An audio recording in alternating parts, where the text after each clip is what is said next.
Congrats Sai for your success. Thank you sir. So ఎప్పుడు passed out, ఏం చదివారు? 2023 pass out sir. Okay. BTech in dairy technology. Okay, dairy technologies చేసి IT వైపు ఎందుకు వద్దాం అనుకున్నారు? అంటే యాక్చువల్గా మా సైడ్ అంతా నాకు స్కోప్ ఉన్నా కూడా నాకు ఆ సైడ్ ఏం ప్రస్తుతానికి ఇంట్రెస్ట్ లేదు సార్. సో ఇటు సైడ్ నాకు టెక్ స్కిల్స్ పెంచుకోవాలి, సాఫ్ట్వేర్ జాబ్ క్రాక్ చేయాలని ఉంది. సో ఇటు సైడ్ రావాలనుకున్నాను. ఓకే, ఎలా ఉంది 4 months of journey with BRN? Okay sir, బాగుంది. ట్రైనింగ్ కూడా బాగుంటుంది. ఓకే, ఫస్ట్ డే ఆఫ్ సాయికి ఈరోజు సాయికి మీరు అబ్జర్వ్ చేసిన మేజర్ చేంజెస్ ఏంది టెక్నికల్గా?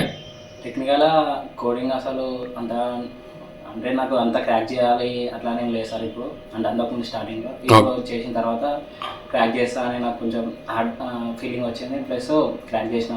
ఓకే, కానీ మన హార్డ్ వర్క్ కూడా కంపల్సరీ ఉన్నారు. ఓకే, ఏ కంపెనీ సెలెక్ట్ అయ్యారు? IMS IT mark solutions. Okay, expect చేశారా డైరీ టెక్నాలజీస్ నుంచి ఐటీ సైడ్ వద్దామని ఎక్స్పెక్ట్ చేశారు ఈ సక్సెస్ని? లేదు సార్, నేనైతే. ఓకే, ఫస్ట్ డే ఆఫ్ సాయికి ఈరోజు సాయికి మీరు అబ్జర్వ్ చేసిన మేజర్ చేంజెస్ ఏంది? అంటే స్కిల్స్ పరంగా బాగానే పెరిగింది సార్ ఇప్పుడు. ఓకే, టెక్నికల్ నార్మల్గా క్రాక్ చేస్తా అనే కాన్ఫిడెన్స్ నాకు వచ్చింది. ఓకే, కోడ్ పరంగా కూడా ఓకే నేను చేస్తా అనే ఫీలింగ్ అయితే నాకు ఉంది. ఓకే, నార్మల్ ట్రైన్స్కి బీఆర్ఎన్ ప్రొడక్ట్ ట్రైన్కి మీరు అబ్జర్వ్ చేసిన మేజర్ చేంజెస్ ఏంది? అంటే ఇక్కడ డెడికేటెడ్ సిస్టమ్స్ ఉంటాయి. ల్యాప్టాప్స్ మనం తెచ్చుకోవాలి. ఇన్ కేస్ లేకపోతే ఇక్కడ ఉంటాయి.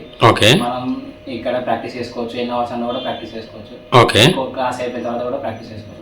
ఓకే, జాయిన్ అయ్యే ముందు అయితే ఖచ్చితంగా ఒక భయం అయితే ఉంటుంది. డైరీ టెక్నాలజీస్ నుంచి ఐటీ వైపు వస్తున్నాను, జాబ్ వచ్చిద్దా రాదని ఖచ్చితంగా ఒక భయం అయితే ఉంటుంది. ఎట్లా ట్రస్ట్ చేశారు బీఆర్ఎన్ని? అంటే ఎట్లా అంటే క్లాసెస్ ఫస్ట్ డెమోన్స్ట్రేషన్ అయినా సార్. నేను డెమోన్స్ట్రేషన్స్ ఉంటే నాకు ఓకే అనిపించింది. సో నేను జాయిన్ అయినా. తర్వాత క్లాసెస్ ఇంటూ మెల్లమెల్ల ప్రాక్టీస్ చేసేటప్పటికి ఓకే నేను క్రాక్ చేస్తానే ఫీలింగ్ వచ్చింది. ఓకే, జాబ్ లేకుండా ఇబ్బంది పడే వాళ్ళకి లేదా మంచి కెరియర్గా అనుకున్న వాళ్ళకి మీరు ఇచ్చే సజెషన్స్ ఏంటి? ఇచ్చే సజెషన్ అంటే హార్డ్ వర్క్ చేస్తా, క్రాక్ చేస్తా, రావాలనుకుంటే రావచ్చు సార్ వీళ్ళకు. కానీ కంపల్సరీ హార్డ్ వర్క్ అయితే చేయాలి.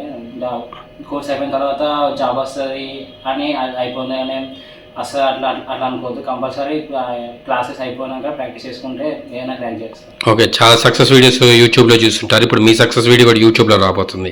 How do you feel now? Feeling excited sir. Okay, anyways thanks for feedback and all the best for future. Thank you sir.